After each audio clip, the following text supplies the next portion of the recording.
လူတွေကသူများဒုက္ခရောက်တာကိုပဲထိုင်ကြည့်ကြတာဗျအရာရာအစပြေနေမဲ့ဇလန်တစ်ပုတ်ကိုဘယ်သူမှစိတ်ဝင်စားမှာကျွန်တော်အတိဝါရစ် TV producer ကြီးတယောက်ပြောမှုတဲ့စကားရှိ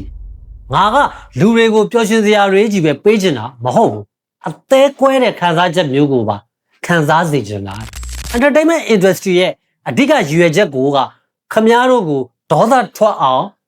ဝမ်းနည်းအောင်ရီမောပျော်ရွှင်အောင်လုပ်ဖို့ပဲလေအဲ့ဒီလိုလုပ်နိုင်မှသူတို့အောင်ကျွန်တော်မြင်တာကတော့ entertainment show တွေရဲ့ format and structure ကဒီ concept ပေါ်မှာအများကြီးအခြေခံထားတယ်ဒါကို producer တွေခေါ်ကြတဲ့ term ပြတော့ emotional roller coaster လို့ပြောကြတယ် emotional roller coaster တခုတိဆောက်တဲ့အခါမှာ TV producer တွေ3လေ3တာရှိတာကအခြေခံအားဖြင့်အစစ်30ရှိပထမဆုံးအနေနဲ့ပရိသတ်နဲ့ဇက်ကောင်ကာရီတာကြားမှာစိတ်ခံစားချက်ဆိုင်ရာချိတ်ဆက်မှု emotional connection ဖြစ်လာဖို့အတွက်တိဆောက်တာ soft story လို့ခေါ်တဲ့ဇက်ကောင်ရဲ့နောက်ခံဇက်ကြောင်းတွေကိုရိုက်ပြမယ်သူတို့ရဲ့အားနည်းချက်တွေအခက်အခဲတွေကိုထုတ်ပြမယ်ဘလောက်ထိရုန်းကန်ခဲ့ရသလဲဆိုတဲ့ struggle ကိုချပြဒုတိယအဆင့်မှာကျတော့ဒီ character တွေကိုဒုက္ခရောက်စေမဲ့ conflict တွေကိုစဖန်တီးခက်ခဲတဲ့စိန်ခေါ်မှုတွေမထင်မှတ်ထားတဲ့ပြဿနာတွေအငင်းပွားဖွယ်ရာပရိပခတွေကိုခမားချစ်တဲ့ character က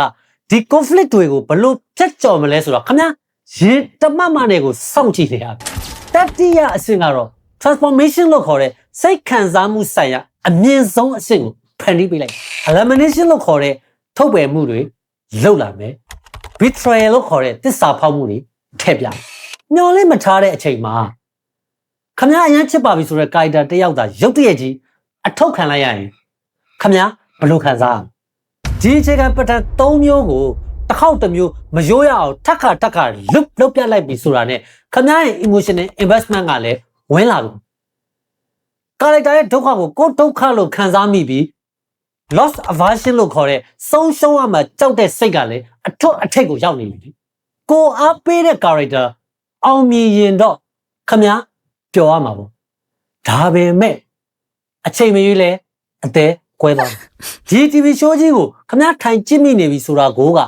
ခမားရဲ့ emotion ကိုလှည့်စားဖို့အတွက် producer တွေစနစ်တကျတိစောက်ထားတဲ့ emotional roller coaster ကြီးကိုခမားစီးနေပြီလို့ပဲ idol show မျိုးကြတော့ပိုပြီးထူးခြားသွားတာက voting system မှာထပ်ထည့်ပေးလိုက်တာပဲအဲ့ဒါကြောင့် illusion of control လို့ခေါ်တဲ့ psychological phenomenon တစ်မျိုးထပ်ဖြစ်လာကိုချစ်တဲ့ character တယောက်အောင်မြင်ဖို့အတွက်ကိုတိုင်ကပံ့ပိုးပေးလို့ရတယ်ဆိုတဲ့သဘောမျိုး